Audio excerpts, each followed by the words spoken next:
श्री राम की बाल लीला। कौशल्या बालक राम को गोद में उठाकर बाहर आई। अयोध्या की प्रजा ने रामलला के दर्शन किए। किसी को भूख और प्यास तक का भान नहीं था। राम के बिना आराम नहीं है। जीव मात्र आराम चाहता है। जीव मात्र शांति का उपासक है, ऐसी शांति जिसका कभी भंग न हो पाए। राम की मर्यादा का पालन करोगे तो जीवन में सच्ची शांति मिलेगी। मनुष्य राम की जीवन मर्यादा को जीवन में उतारता नहीं है, अतः उसे सच्ची शांति नहीं मिलती है। धर्म का फल है शांति, अधर्म का फल है अशांति। धर्म की मर्यादा का पालन न करने पर शांति नहीं मिलती। स्त्री और पुरुष को अपनी अपनी मर्यादा में रहना चाहिए। मानव जब मर्यादा का उल्लंघन करता है, अशांति आती है। धर्म मर्यादा के बिना ज्ञान, भक्ति या त्याग सफल नहीं हो सकते।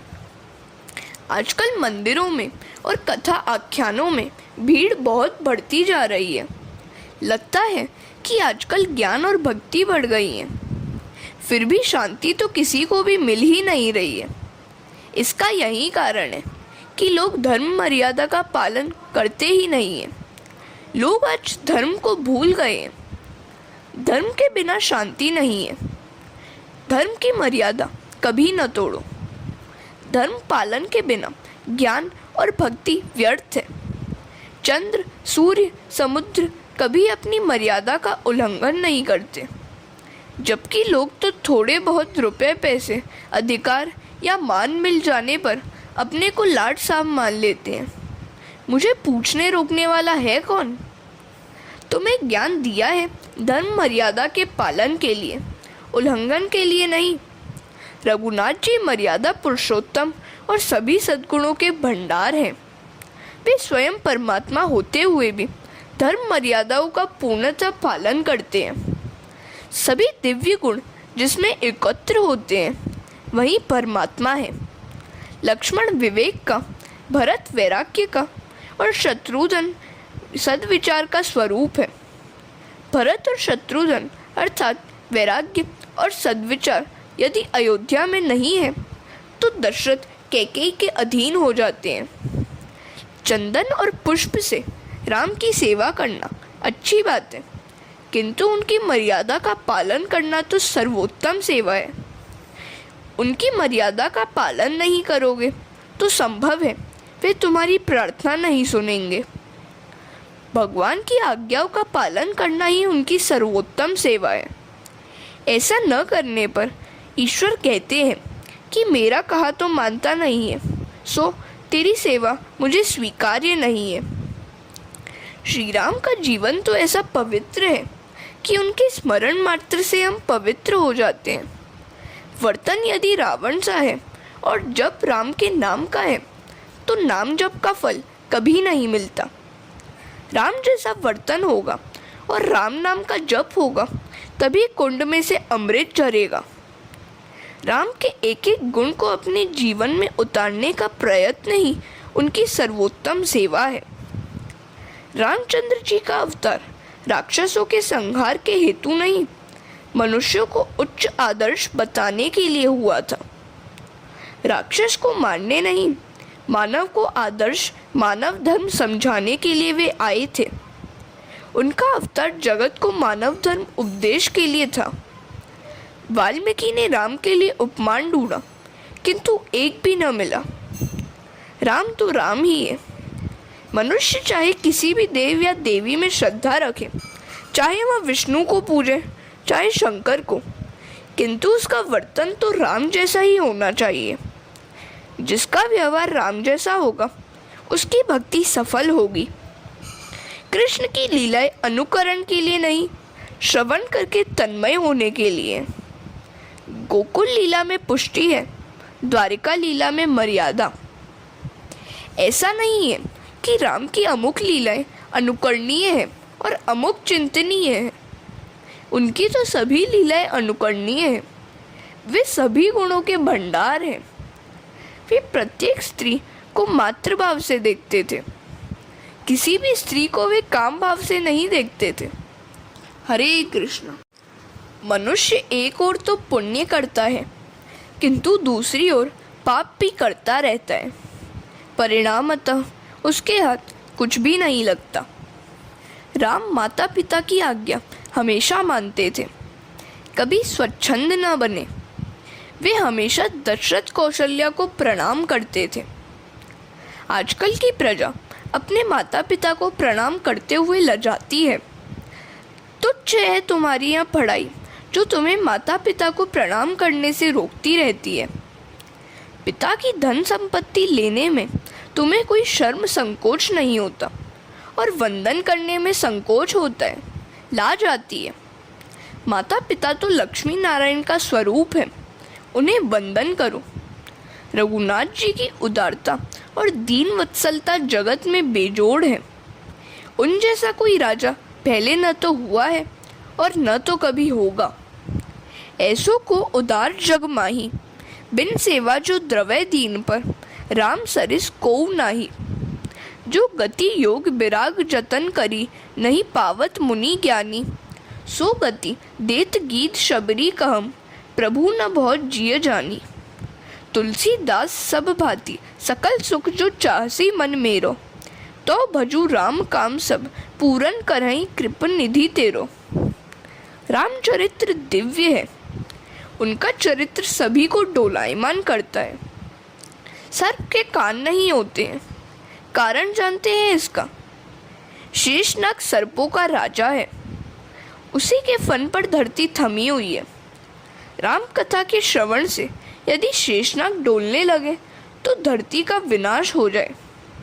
तो ब्रह्मा जी ने सोचा कि अच्छाई इसी में है कि उसे कान दिए ही न जाए। वैसे यह तो कवि कल्पना ही है। राम में सभी सद्गुण इकट्ठे हुए हैं। उन्होंने एक पत्नी व्रत का पालन किया, अपने से बड़ों का जो भी अच्छा लगा उसे जीवन में उतारा। उन्होंने दशरथ से सभी कुछ लिया किंतु बहुपत्नीत्व को नहीं लिया।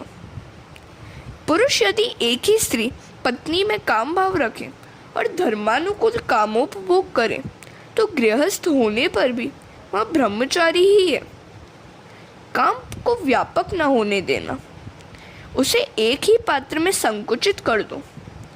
इस हेतु के लिए विवाह का आयोजन किया गया है।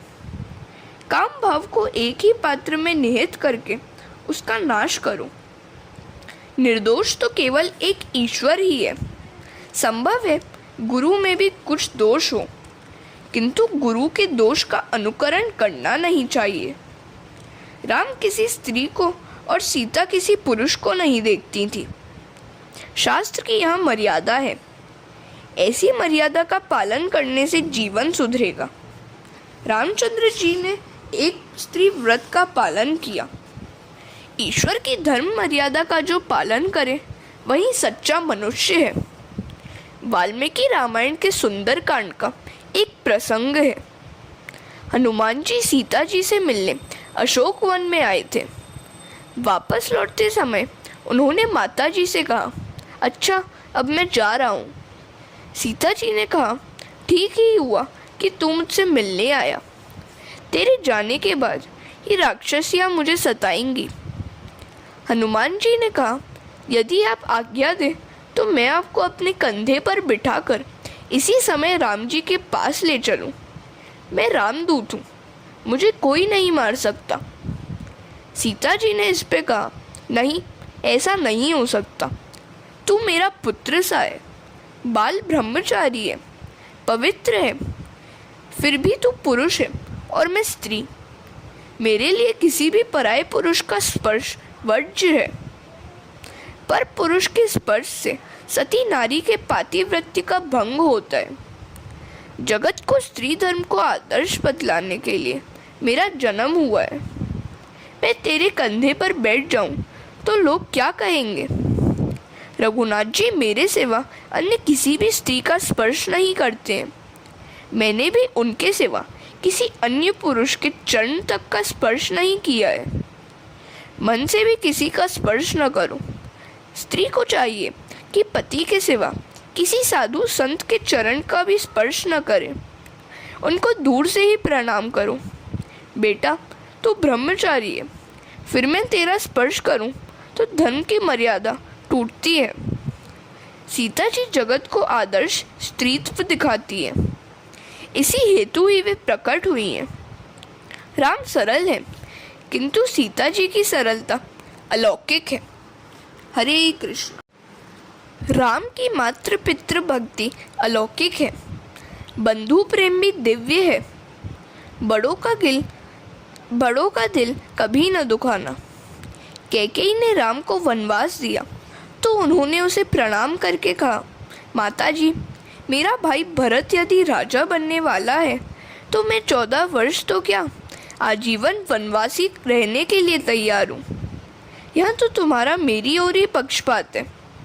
भरत की अपेक्षा मुझ पर तुम्हारा प्रेम अधिक ही है। मुझे ऋषि मुनियों के सत्संग का लाभ मिले, इस हेतु से ही तुमने मुझे यह वनवास दिया है। मेरे कल्याण के कारण ही तुम मुझे आज वन में भेज रही हो। राम कथा तो सागर जैसी है। शिवजी ने 1 करोड़ श्लोकों में यह कथा वर्णित की है। राम के सभी गुण जीवन में उतारो। राजा राम की प्रत्येक मर्यादा जीवन में उतारोगे तो रामनवमी का उत्सव परिपूर्ण होगा, सफल होगा। शिवजी हर रोज उमा को इस राम कथा का रसपान कराते थे। हनुमान जी भी हर रोज सुनते थे। इस राम कथा का एक एक श्लोक पापों का नाश करता है।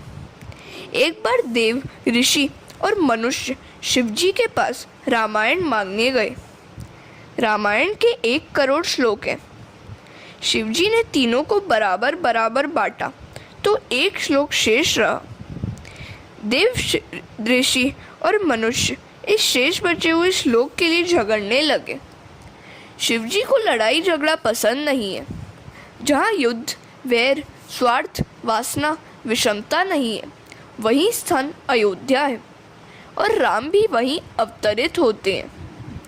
जब कैकेयी के मन में विषमता, स्वार्थ, वासना जन्मी कि राम ने अयोध्या का त्याग किया। विषमता लड़ाई झगड़ा हुआ नहीं कि अयोध्या राम को छोड़ देते हैं। शिवजी की सभा में तो बैल और सिंह, चूहा और सर्प, मोर और सर्प सभी अपना अपना जन्मजात वैर भूलकर एक साथ बैठते हैं। गरुड़ और सर्प भी अपना वैर भूलकर विष्णु भगवान के सामने शांत बैठ जाते हैं। वैर को भूल जाओ। शिवजी ने कहा, श्लोक 1 है और इसकी इच्छा करने वाले 3। इस श्लोक में 32 अक्षर थे, सो शिवजी ने तीनों को 10-10 अक्षर दिए। अब शेष रहे 2 अक्षर, तो शिवजी ने कहा कि इन 2 अक्षरों को मैं अपने ही कंठ में रखूंगा। ये 2 अक्षर है राम। शिवजी ने राम को अपने ही पास, अपने हृदय में रखा। इसी भांति तुम भी राम को हमेशा अपने हृदय में ही रखना। शिवजी की भांति हृदय में राम का स्थान और नाम हमेशा रहे तो भी ठीक संतोष की बात है। श्री राम के नाम जप से सभी कष्ट दूर होते हैं और सब कुछ शुभ होता है। भगवान शंकर रामायण के आचार्य हैं। वे जगत को बताते हैं कि मैं विष पी गया, फिर भी राम नाम के प्रताप से मुझे कुछ भी नहीं हुआ। जीवन में विष पीने के कई प्रसंग आते हैं। जब भी ऐसा कटु प्रसंग आए, प्रेम से श्री राम बोलो। राम नाम से कंठ में से अमृत झड़ता है जो विष को नष्ट कर देता है। राम का नाम लेकर विष पी गए तो वहाँ अमृत बन गया। संसार में भी निंदा, वैर, व्याधि आदि विष है। ऐसा सांसारिक विष जब भी जलाने के लिए आ पहुँचे तो राम नाम का जप करना। जब भी परिस्थिति प्रतिकूल हो जाए 15 मिनट राम नाम का जप करो। इसी से तो शिवजी को शमशान में भी शांति है। भगवान शिव राम नामामृत का सदा पान करते हैं, अतः वे शिव हैं। कहते हैं कि राम की कथा तो मैं करता हूँ, फिर भी यह मैं नहीं जानता कि वे कैसे हैं। शिवजी की यह विनयशीलता है। जो जानकर भी अज्ञानी सा बनकर जप करता है वही कुछ न कुछ जानता है। हरे कृष्णा। अयोध्या में रघुनाथ जी का प्राकट्य हुआ। लक्ष्मण, भरत और शत्रुघ्न का भी जन्म हुआ। चारों बालक कौशल्या के आंगन में खेलने लगे और दिनों दिन बड़े होने लगे। रामचंद्र जी तो खेल कूद में भी अपने छोटे भाइयों को सताते नहीं थे। वे जीत हमेशा अपने छोटे भाइयों को ही देते थे। वे मानते थे कि मेरे छोटे भाइयों की जीत ही मेरी जीत है। यदि उनकी हार होगी तो वे दुखी होंगे, सो स्वयं हार स्वीकार कर लेते थे। भरत की आंखों के आंसू उनसे देखे नहीं जाते थे। आज तो लोग एक और रामायण पढ़ते हैं, राम नाम का जप करते हैं और दूसरी ओर धन संपत्ति के लिए भाइयों के साथ कोर्ट में लड़ते हैं। यदि बड़ा भाई राम बनेगा तो छोटे भाई भरत लक्ष्मण जैसे होंगे। यदि बड़ा भाई राम जैसा बने और छोटा भाई भरत जैसा बने तो सारा जगत आज भी अयोध्या बन सकता है और राम राज्य स्थापित हो सकता है। भरत को राज्य मिला, फिर भी उसने त्याग किया। बड़े भाई अयोध्या में नहीं थे, सो स्वयं महल में रहकर भी तपश्चर्या करने लगे। भरत जी की तपश्चर्या की जगत के सभी महापुरुषों ने भूरी भूरी प्रशंसा की है। भारत भूमि तो कर्म भूमि है। इस कर्म भूमि में जैसे काम करोगे वैसे ही फल पाओगे। जैसा भाव अन्य के लिए तुम रखोगे वैसा ही भाव उसके मन में तुम्हारे लिए होगा। अभिमान मूर्खों को नहीं सताता, किंतु जिसे जगत मान कीर्ति देता है उसे ही सताता है। मान के बिल्कुल पीछे ही अभिमान भी खड़ा रहता है। विष्णु सहस्त्र नामावली में भगवान को अमानी मानव कहा गया है। भगवान मान के दाता है। भरत कैकेयी को कहते हैं कि राम बड़े होते हुए भी उसे मान देते हैं। राम ने बाल लीला में भी मर्यादा भंग नहीं की थी। जो अपने भाई में प्रभु का दर्शन नहीं कर पाता है उसे जगत में ईश्वर कहीं नहीं दिखेंगे। राम ने माता को कभी सताया नहीं था। कन्हैया ने सोचा कि रामावतार में मैंने मर्यादा का अतिशय पालन किया था, सो मुझे बहुत दुखी होना पड़ा। अब कृष्णावतार में मैं मर्यादा का पालन ही नहीं करूँगा। कन्हैया माता को सताता है, माता मुझे छोड़कर कहीं नहीं जाना, तू काम काज छोड़ दे और मुझी से खेला कर। यशोदा अर्थात बुद्धि ईश्वर से दूर हो जाए तो उन्हें दुख होता है। सो कन्हैया माता से कहता है कि मुझे गोदी में बिठाए रख, मुझे छोड़कर न जाना। यशोदा बुद्धि को वे अपने साथ ही रखना चाहते हैं। रामचंद्र जी का अवतार मर्यादा पुरुषोत्तम का है, कृष्ण का अवतार पुष्टि पुरुषोत्तम का है। राम की लीला में मर्यादा है, कृष्ण की लीला में प्रेम। कन्हैया कहता है मैंने रामावतार में मर्यादा का पूरा पूरा पालन किया, मैं सरल भी बहुत रहा, एक पत्नी व्रत निभाया, फिर भी जगत ने मेरी कोई कदर ही नहीं जानी। सो मैंने इस कृष्णावतार में सारी मर्यादा फेंक दी। अब मैं पुष्टि पुरुषोत्तम हूँ, जो भी जीव मेरे निकट आए मैं उसे अपना लूँगा। कृष्णावतार में सभी के लिए द्वार खुले हैं, जो चाहे सो आ सकता है। कन्हैया की वाणी को कोई नहीं बांध सकता। एक एक गोपी को उन्होंने बांध लिया। वे सब श्री कृष्ण से प्रार्थना करती है कि हमें छोड़ दो, तो कन्हैया कहता है कि मुझे तो मेरी माँ ने बांधना ही सिखाया है, छोड़ना तो सिखाया ही नहीं है, मैं जाता हूँ, जय जय। कन्हैया जिसे बांधता है उसे कभी नहीं छोड़ता।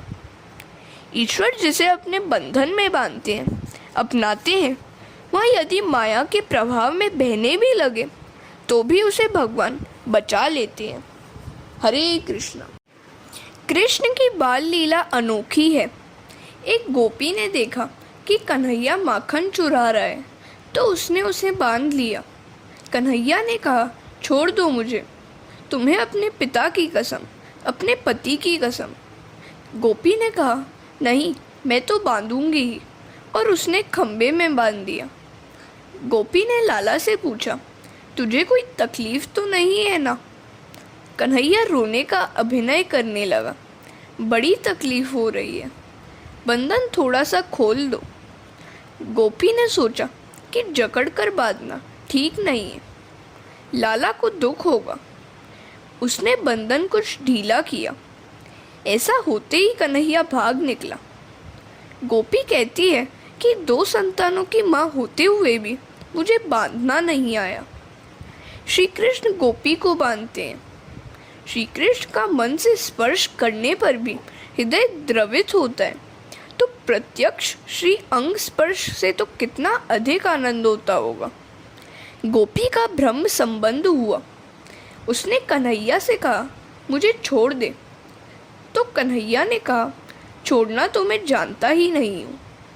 परमात्मा जिसे बांधते हैं उसे कभी नहीं छोड़ते, वह उस जीव को अपने ही पास रखते हैं। ईश्वर किसी को शीघ्रता से अपनाते नहीं हैं, और जिसे एक बार अपना लेते हैं उसका कभी त्याग नहीं करते। जीव स्वार्थी है, वह अपनाने के बाद भी छोड़ देता है। स्वार्थ की समाप्ति के साथ साथ संबंध भी समाप्त करता है, जबकि ईश्वर तो संबंध को सदा बनाए रखते हैं। दिल कहता है कि कन्हैया, जब तुम्हारा प्राकट्य हो मुझे गोपी बनाना। प्रेम मांगना नहीं, देना चाहिए।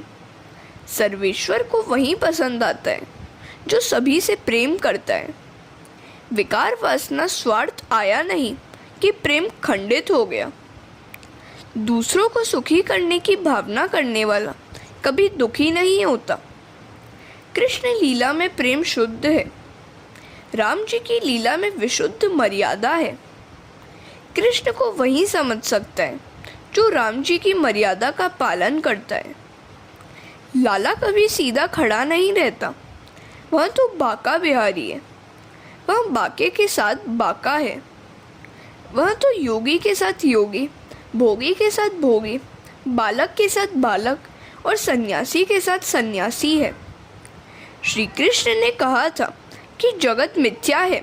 सुवर्ण की द्वारिका भी डूब गई, जिसकी लंगोटी तक छूट गई है। वैसे विरक्त श्री सुखदेव जी जैसे महात्मा भी श्री कृष्ण प्रेम में पागल बन जाते हैं। श्री कृष्ण की बाल लीला ऐसी दिव्य है कि सुखदेव जी जैसे भी उसका वर्णन करते हुए आंसू से भीग जाते हैं। महायोगी हंसते ही नहीं हैं, सो उनके लिए रोने का प्रसंग ही नहीं आता है। श्री कृष्ण भोगी नहीं, योगी हैं। भक्ति में दुराग्रह न रखो। राम जी कुछ कम है, ऐसा कभी न मानना।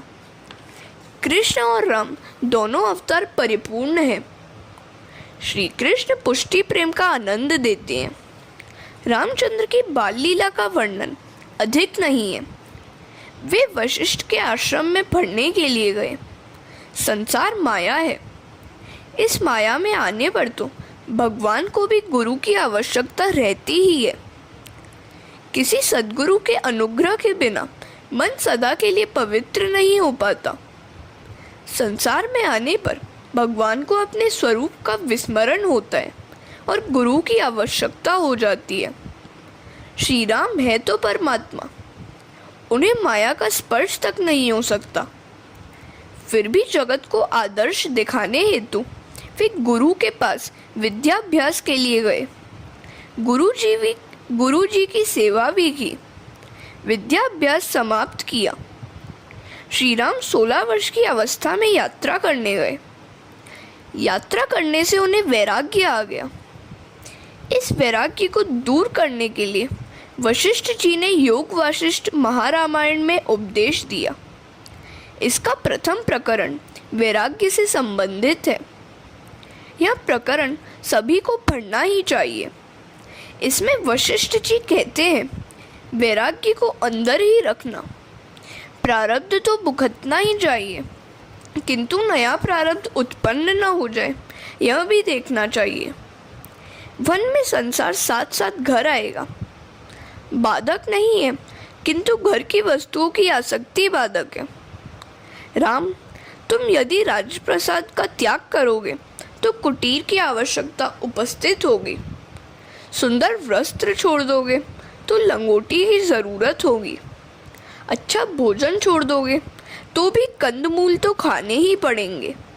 अतः राज्य का त्याग करने की कोई आवश्यकता नहीं है। छोड़ना है तो काम, क्रोध, लोभ, मोह, मत्सर, वासना आदि को। वैराग्य अंदर का होना चाहिए, जगत को दिखाने के लिए नहीं। साधु बनने की नहीं, सरल होने की आवश्यकता है।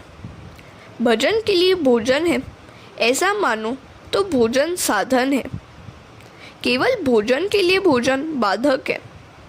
सुखी होना है तो बोलो जो होगा सो चलेगा, पसंद आएगा। प्रभु मुझे जिस स्थिति में रखेंगे उसी में मैं रहूँगा। थाली में जो भी मिलेगा खा लूँगा। हरे कृष्ण।